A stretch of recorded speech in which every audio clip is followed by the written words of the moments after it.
Hello, everyone. Multiple sources are reporting on a prisoner exchange, POW exchange, between Ukraine and Russia. And the reason that's significant is because there hasn't been one in some time. It doesn't necessarily mean any positive developments in the course of the war. It just means that they were able to at least agree on this.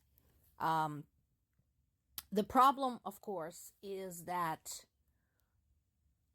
we already have some evidence that POWs who were returned to Russia basically just up and went back to kill Ukrainians.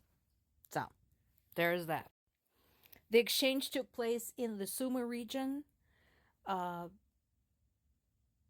Overall number of people exchanged was 150, 75 on each side. And there's this little note right at the bottom of the second paragraph there that quite a few of the Ukrainians appeared emaciated and poorly dressed. That does not surprise me at all. In addition to the evidence of Russian soldiers who were captured on Ukrainian side and then exchanged back, coming back to the front, there's also evidence of Russians using torture and the treatment of Ukrainian POWs.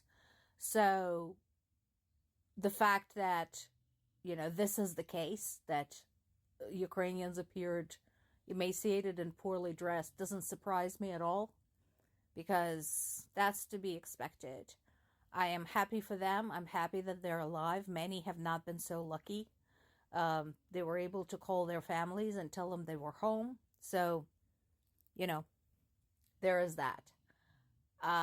There's probably going to be a briefing for the POWs, as is customary, and information is probably going to come out about their treatment.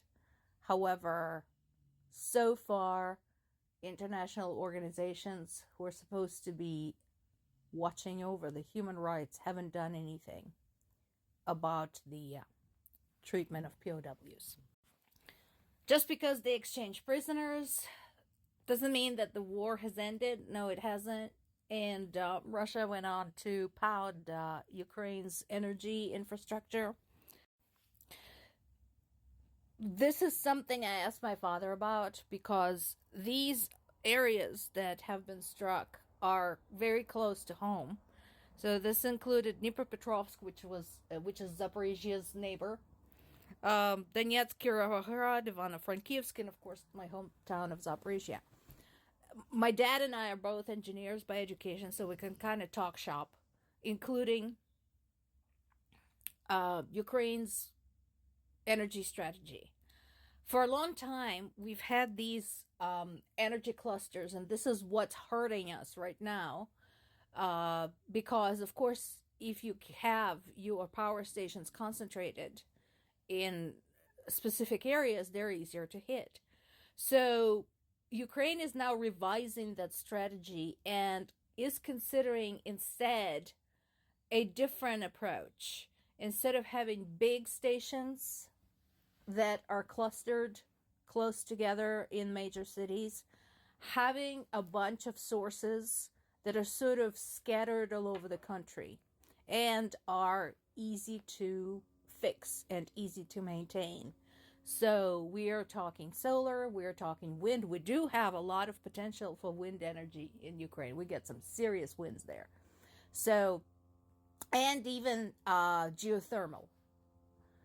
So we'll see how that works. Of course, implementing that type of shift in war conditions is extremely challenging, but at least it is being looked at, it is being considered, it's being proactive. And in the future, I think other countries should consider the same approach, because the war in Ukraine demonstrated beyond reasonable doubt that perhaps the age of big energy clusters, big power stations is over.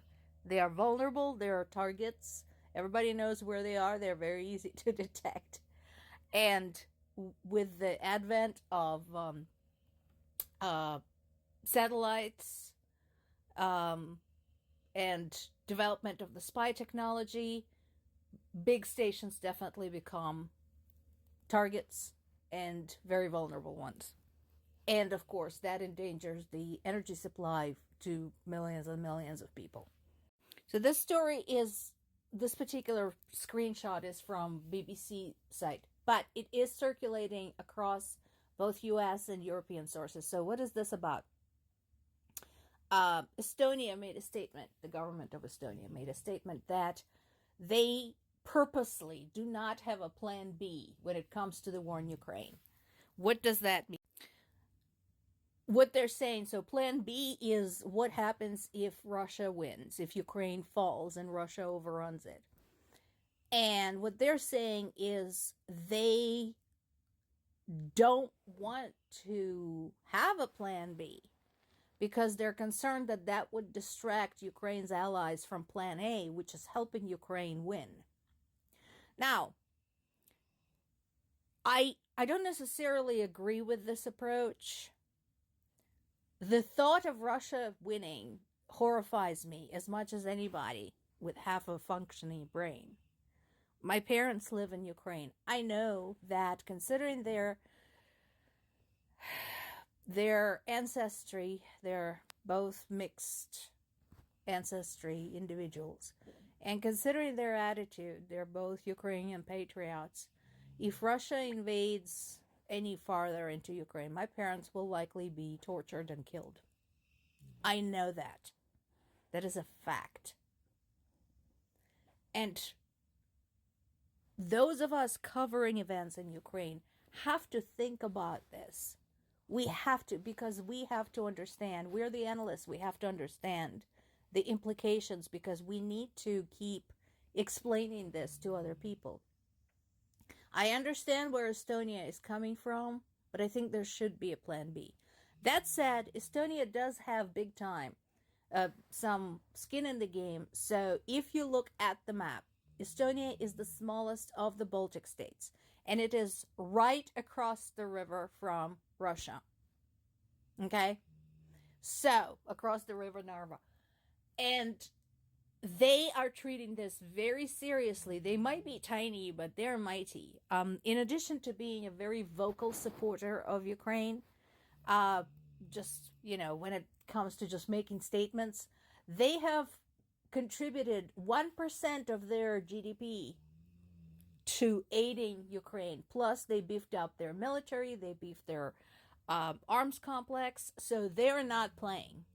And again, considering their size and considering their position, I can understand why. And then there is this. Beware of this, folks. I am seeing impacts of deep fakes and misinformation all the time. This is something I deal with all the time.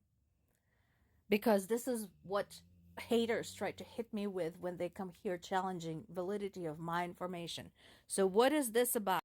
Basically, shortly after U.S. and other allies expressed support for the idea of Ukraine hitting targets within Russia using Western weapons, a fabricated video appeared based on actual footage showing State Department spokesperson Matthew Miller suggesting that Ukraine should go and bomb Belgorod because it was a legitimate target.